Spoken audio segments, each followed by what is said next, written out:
Bonsoir à tous et à toutes, ravi de vous retrouver. C'est l'heure de votre journal sur KMT, LCL, FM+, disponible sur la TNT et canal satellite, sur les réseaux Free, Orange, Bouygues et SFR en France et dans ces régions ultra-périphériques. Voici quelques-uns des sujets que nous allons aborder ce soir. À la suite du décès tragique d'un jeune homme de 18 ans survenu samedi dernier au François, la municipalité du François a annoncé un renforcement des mesures de sécurité. L'établissement français du sang Martinique lance sa campagne « Tous unis par le don ». Le budget 2026 maintient une taxe spéciale sur les bénéfices des plus grandes entreprises françaises. Dans votre avis compte, êtes-vous content ou contente de la victoire du Paris Saint-Germain qui devient une fois de plus champion d'Europe? Vos réactions dans un instant. Et le savoir y réfléchir de Roland Laouché s'intitule ce soir « Le passé est un cadavre ». Voilà pour les titres. Et pour commencer ce journal, la pensée du jour. C'est en voulant toujours plus qu'on n'arrive plus à savoir ce qu'on veut vraiment. L'essentiel est où pour vous? Santé, certains facteurs peuvent être à l'origine d'une mauvaise circulation sanguine. C'est le cas de la sédentarité, le manque d'activité physique, comme le fait de rester assis pendant trop longtemps ou debout, mais aussi du surpoids et de l'obésité.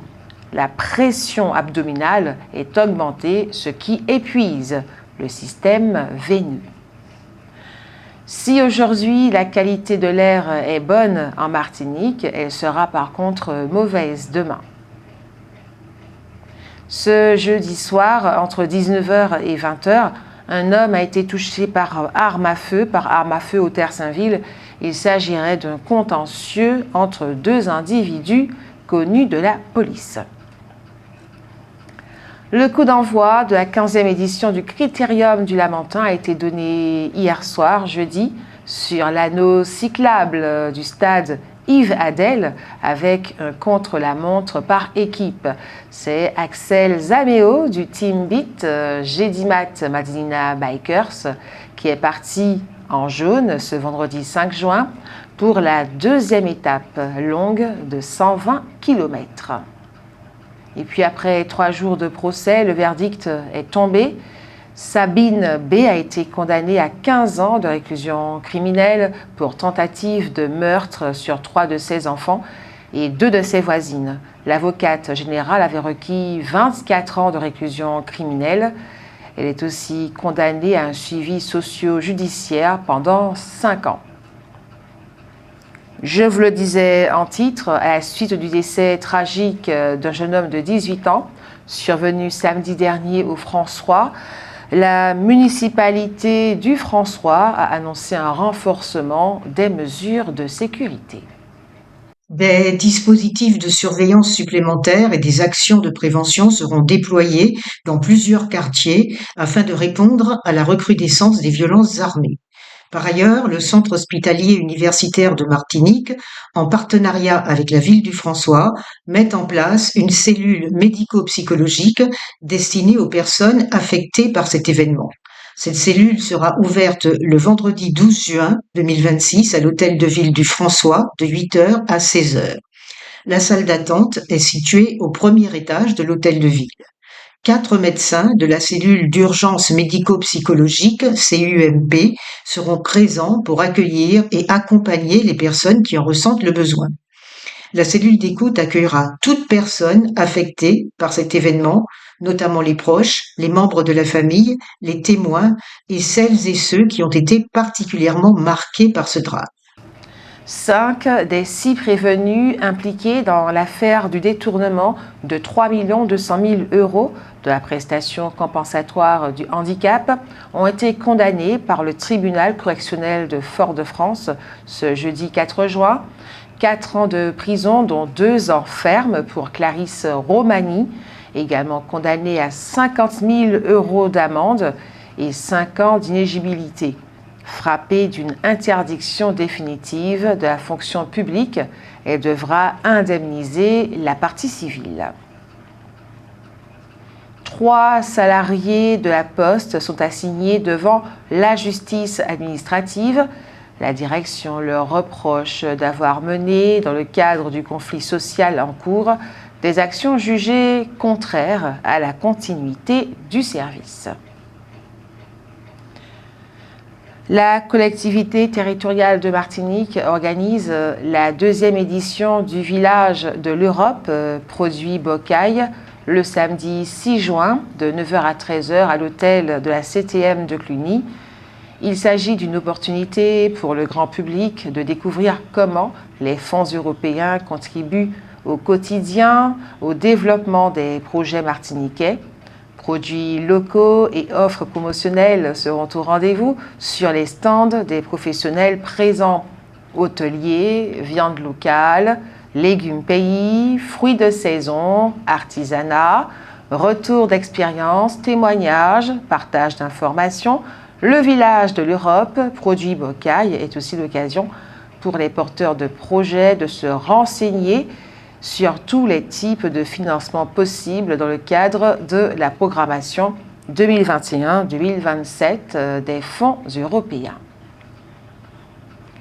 Ce vendredi 5 et demain, samedi 6 juin, la Galeria accueille une quarantaine d'exposants pour l'opération « Partez en vacances en Martinique ». Et puis ce samedi 6 juin, le port de plaisance de l'étang Abricot accueille l'édition 2026 de la Fête de la mer. Un rendez-vous national célébrant les liens entre les territoires et leur espace maritime, l'occasion de mener une action de sensibilisation à l'environnement, mais aussi de valoriser les métiers de la mer et d'évoquer la réappropriation du littoral. À l'occasion de la Journée mondiale des donneurs de sang, célébrée le 14 juin, l'établissement français du sang Martinique lance sa campagne « Tous unis par le don » qui se déroulera du 6 au 19 juin 2026. Cette campagne porte un message simple et universel. Derrière chaque don de sang, il y a une histoire, un visage, des vies sauvées. Avec ce slogan « Tous unis par le don », l'établissement français du sang Martinique souhaite rappeler que le don de sang n'est pas un acte individuel, c'est un engagement humain, une chaîne de solidarité qui ne doit jamais s'interrompre. Cette mobilisation intervient alors que les fortes chaleurs observées ces derniers jours en Hexagone ont entraîné une baisse importante de la fréquentation des collectes de sang et fragilisé les réserves nationales. Or, une part importante des produits sanguins utilisés en Martinique et en Guadeloupe provient de l'Hexagone. La baisse des réserves nationales nous concerne donc directement. Plus que jamais, la mobilisation de tous est essentielle pour répondre aux besoins des patients. Du 6 au 12 juin, des témoignages inspirants seront diffusés sur les réseaux sociaux, mettant à l'honneur celles et ceux qui font vivre le don de sang au quotidien, donneurs, bénévoles, ambassadeurs, soignants, collaborateurs de l'EFS. Du 14 au 19 juin, des collectes de sang seront organisées à la nouvelle maison du don de Dillon, au premier étage de l'immeuble Le Fils, de 10h30 à 17h. D'autres collectes seront mises en place dans la galerie du centre commercial Génipa à Ducos, le lundi 15 juin de 12h à 17h30, puis du 16 au 19 juin de 8h30 à 17h30.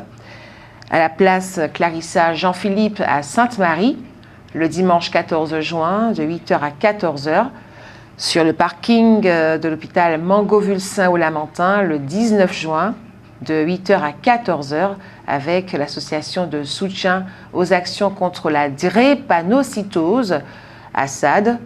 Ces collectes éphémères viendront compléter le programme de collectes habituelles et proposeront aux donneurs un accueil chaleureux, des animations et des collations gourmandes. Notons que la campagne de don du sang, qui démarre ce samedi 6 juin, a vocation à être porté par l'ensemble des acteurs qui soutiennent le don de sang sur nos territoires. Associations, entreprises, institutions, médias, commerçants, influenceurs, partenaires historiques ou nouveaux soutiens, chacun peut apporter sa contribution et devenir ambassadeur de cette mobilisation collective en relayant la campagne auprès de vos collaborateurs, adhérents, clients ou audiences, en participant aux capsules témoignages, en encourageant votre réseau à venir donner son sang, en offrant des lots, objets publicitaires, des dégustations ou des attentions destinées aux donneurs, en imaginant avec l'EFS une animation ou une action de sensibilisation, en valorisant votre engagement sur vos supports de communication. Chaque contribution, quelle qu'elle soit, participe à renforcer cet élan collectif indispensable pour répondre aux besoins des patients. Parce que lorsque les réserves diminuent en Hexagone, c'est toute la chaîne transfusionnelle française qui est concernée.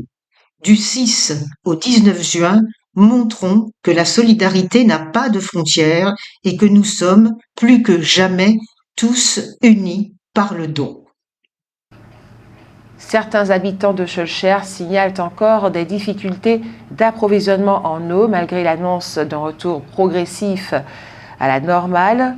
Les opérateurs poursuivent leurs interventions sur le réseau afin de stabiliser la distribution. Dans le cadre des rendez-vous au jardin au musée du Père Pinchon, la collectivité territoriale de Martinique organise ce vendredi 5 juin de 17h à 21h le vernissage de l'exposition de tableaux couleur Martinique réalisée par l'artiste peintre Alex Vilna les samedis 6 et dimanche 7 de 9h à 16h30. Un atelier créatif, tableaux floraux en tissu ainsi que diverses autres animations seront proposées. Le budget 2026 maintient une taxe spéciale sur les bénéfices des plus grandes entreprises françaises. Pour boucler son budget, l'État doit trouver de l'argent. L'une des mesures retenues est une surtaxe sur les bénéfices des plus grandes entreprises. Elle ne concerne qu'un petit nombre de sociétés les plus riches dont le chiffre d'affaires dépasse 1 milliard d'euros. Les entreprises plus modestes en sont exemptées. Cette taxe devrait rapporter plusieurs milliards d'euros à l'État. Cet argent doit notamment aider à financer l'effort de défense. La mesure a été au centre de nombreuses discussions politiques. Elle a permis au gouvernement de Sébastien Lecornu d'obtenir le soutien d'une partie de la gauche attachée à l'idée de justice fiscale. Selon cette idée, les plus riches doivent contribuer davantage. Les organisations patronales qui défendent les entreprises ne sont pas du même avis. Elles craignent que cette taxe affaiblisse les grandes entreprises françaises face à leurs concurrentes étrangères. Ce débat illustre une tension permanente. D'un côté, l'État a besoin de recettes pour financer les services publics. De l'autre, il ne veut pas décourager les entreprises ni faire fuir les investisseurs. Le réseau de transport nord-atlantique connaît d'importantes perturbations après l'annonce de l'arrêt temporaire d'activité de plusieurs transporteurs. Et dans le cadre des jeudis culturels de l'association Carrefour Barrel-Copette, Christian Boutan, ancien directeur de la SACEM et défenseur de la musique antillaise, recevra le trophée Barrel-Copette le jeudi 11 juin à 19h à l'espace Sonate de l'Étang Abricot. Au cours de cette soirée, entouré de ses amis musiciens, il présentera son livre « Les coulisses de la musique en Martinique et en Guyane ». Réservation obligatoire au 06 96 45 55 87, je répète, 06 96 45 55 87. Le samedi 6 juin, dans le cadre du Joue la tradition, chacun pourra aller à la découverte, à l'aveugle, de confiseries traditionnelles. Ce sera à la Maison de la Canne, aux Trois-Îlets, où se produira par ailleurs le percussionniste Boris Percus, qui propose une fusion originale entre le Bel Air et les sonorités urbaines modernes. La politique commerciale des États-Unis continue de secouer toute l'économie mondiale. Depuis son retour au pouvoir début 2025, le président américain Donald Trump a fortement augmenté les droits de douane. Ainsi, Washington a appliqué une taxe de base sur les marchandises venues du monde entier avec des taux beaucoup plus élevés pour certains pays. L'objectif affiché est de protéger l'industrie américaine et de faire revenir des usines aux États-Unis. Ces mesures ont provoqué de fortes tensions avec la Chine, l'Europe et de nombreux partenaires. En février 2026, la Cour suprême américaine a même annulé une partie de ces taxes qu'elle jugeait illégales. Le président a réagi en relevant encore son tarif mondial autour de 15%. Résultat, l'OMC, l'Organisation mondiale du commerce, a abaissé ses prévisions et prévoit un net ralentissement des échanges en 2026. Les économistes redoutent une augmentation des prix pour les consommateurs et un ralentissement important pour la croissance. Aux États-Unis, de nombreux Américains se disent opposés à cette politique qui pèse sur leur pouvoir d'achat. L'économie devrait d'ailleurs être un thème central des élections de mi-mandat prévues à l'automne 2026. En Martinique, le nombre de défaillances d'entreprises a augmenté de 8,8% au premier trimestre 2026. Les secteurs d'activité les plus concernés sont la construction, le commerce et réparation automobile, les conseils et services aux entreprises, ainsi que l'enseignement, santé, action sociale et services aux ménages. Et vous avez, sans plus attendre la parole, c'est l'heure de votre avis compte. Êtes-vous content ou contente de la victoire du Paris Saint-Germain qui devient, une fois de plus, champion d'Europe? Nous vous écoutons.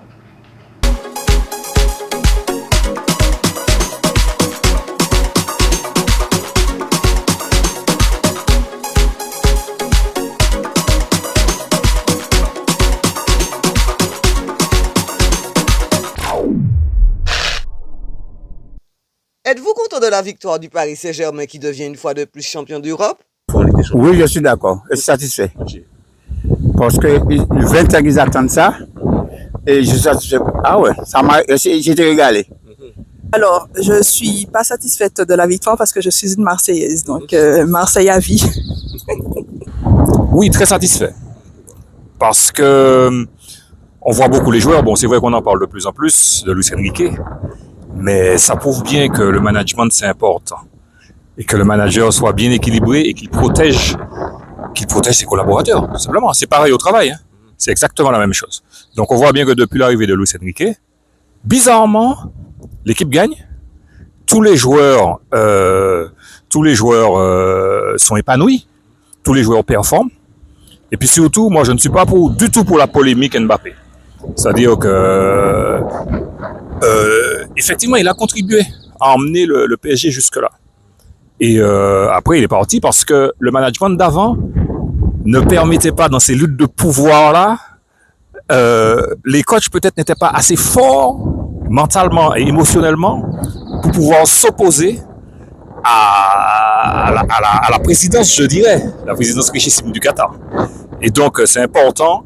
Le management, c'est plus que jamais important, surtout ici, enfin, aux Antilles, où on sait qu'on est un peuple vraiment très, très courageux, très, très bienveillant, mais aussi très, très émotif, de par notre histoire et de par ce qui évolue aussi, de par aussi la manière dont le monde évolue aujourd'hui, où tout le monde est inquiet. Êtes-vous content de la victoire du Paris Saint-Germain qui devient une fois de plus champion d'Europe? Ah oui, le back-to-back, c'était magnifique tout ce qui s'est passé avec le PSG à l'heure actuelle. Là. Au top, on était les meilleurs, on l'avait déjà prédit. Hein. Mais certainement, c'est le back-to-back, donc on peut être que satisfait de cette équipe. Bien sûr. Ben, parce que c'est le PSG, c'est Paris, quoi. Ben oui. Je suis très satisfait de la deuxième victoire du PSG en Ligue des Champions. Et je trouve ça particulièrement ridicule que certains supporters d'autres équipes, notamment ce que je suis sûr d'avoir entendu, c'est-à-dire un supporter de Marseille, qui disait qu'il aurait préféré que ce soit Arsenal qui gagne. Je trouvais ça ridicule et déplorable. Un peu indifférent, j'avoue. comme le foot, pas trop mon délire. Mais ça fait de belles images, ça fait de beaux moments à vivre, je pense, pour tous ceux qui aiment ça.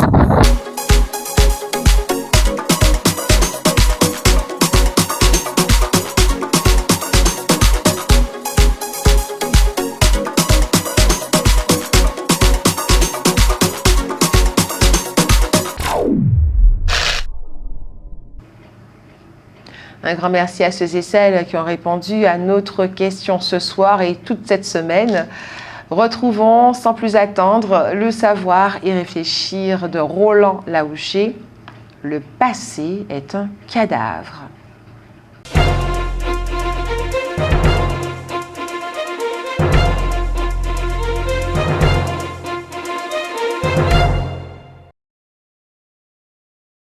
Nous en avons procuré un moment de joie en l'emportant sur l'équipe d'Arsenal.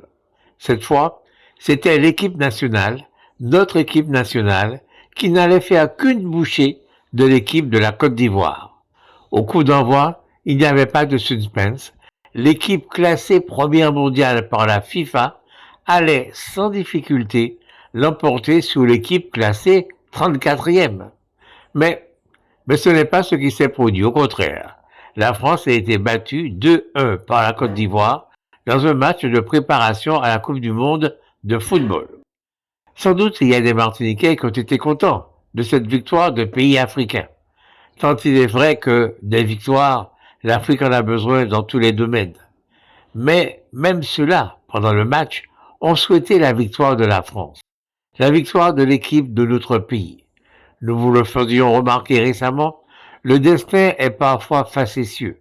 C'est vrai, le mois de mai pour nous Martiniquais est un mois de commémoration, un mois où nous nous rappelons d'habitude le triste sort qu'a été celui de nos ancêtres réduits en esclavage. Nous avons plaint les esclaves et maudit en même temps les esclavagistes, les auteurs de ce crime contre l'humanité.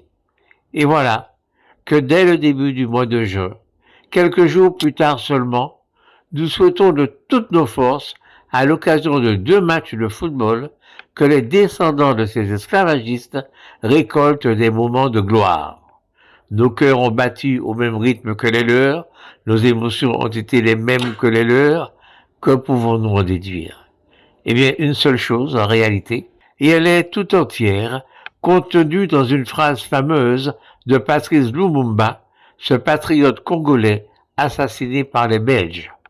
Fini les vicissitudes du passé. Le passé est un cadavre sur lequel nous devons nous appuyer pour préparer l'avenir. Fin de citation. Nous devons donc nous appuyer sur le passé, mais justement, le passé est passé. C'est un cadavre. Impossible de vivre à son rythme. Il doit seulement nous aider à en découvrir un autre de rythme. Avant le match entre la Côte d'Ivoire et la France, les 2 hymnes nationaux ont été joués. L'hymne national ivoirien aurait parfaitement pu être celui de n'importe quel pays occidental. En particulier, aucun son de tambour, aucun son de tibois. Aucune africanité, si on peut dire, dans cet hymne. C'est qu'il faut peut-être savoir accepter ce que l'on est devenu. C'est qu'il faut peut-être davantage regarder le pare-brise que le rétroviseur. Cela vaut aussi pour nous. Connaître notre passé, ne pas l'oublier, ne signifie pas forcément agir aujourd'hui en fonction de lui, par réaction à lui. Il faut parfois, au contraire, savoir le dépasser, se battre même pour le dépasser. Nous avons signalé hier les combats que nous pouvons mener. Indépendance, autonomie, assimilation, déploiement de notre zone géographique. C'est peut-être dans le respect de ce principe-là que le passé est le passé et que seul compte désormais l'avenir, que nous choisirons finalement notre combat. Un combat que nous devons également avoir une chance de gagner car il est également important d'avoir l'espoir de victoire quand on engage une bataille. Nous y reviendrons. Et après le savoir et réfléchir de Roland Laouché, la rubrique santé, alcool et cœur. On nous l'a toujours dit, voire prouvé à coup d'études scientifiques et médicales, le vin a des effets protecteurs sur le système cardiovasculaire. Sauf qu'a priori, même en très faible quantité, le petit verre de vin exerce aussi des effets délétères sur le cœur, faisant pencher la balance des bénéfices-risques dans le mauvais sens. Pour en arriver à cette conclusion, plus de 4400 seniors de 75 ans ont régulièrement accepté de passer des électrocardiogrammes après avoir indiqué leur consommation quotidienne d'alcool. Les chercheurs constatent ainsi que l'alcool modifie non seulement le fonctionnement du cœur, mais aussi sa structure. Ces effets délétères sur le cœur sont d'autant plus marqués que la quantité journalière de vin consommée est élevée. Mais aussi et surtout, il s'observe dès 2 verres de vin par jour chez l'homme et dès le premier verre chez la femme. Mieux vaut donc s'abstenir dans la mesure où maintenant on sait que les inconvénients de l'alcool dépassent les avantages cardiovasculaires qui étaient jusque-là mis en avant. Rappelons qu'en matière de cancer, l'abstinence est déjà prônée, puisque là encore, l'augmentation du risque se fait dès le premier verre. Voilà, c'est la fin de ce journal. Merci à vous de l'avoir suivi. Merci de votre fidélité. Ce journal a été réalisé avec la participation de Jordan Adélaïde, Jean-Michel Césaire, Jenny Georges, Alain Jean-Paul, Daniel Jazz, Jean-Baptiste Adolphe Cassandra, Sarah Verne, Hugues Blandy, Marie-Josée Joseph, Simao Laouché et Roland Laouché. Il est diffusé à 18h30, 20h, 22h et demain, 6h25. Il est également disponible en multidiffusion sur la TNT et canal satellite, sur les réseaux Free, Orange, SFR et Bouygues en France. Retrouvez votre journal sur notre site kmttelevision.fr. Je vous souhaite une agréable soirée, prenez soin de vous et que Dieu garde la Martinique.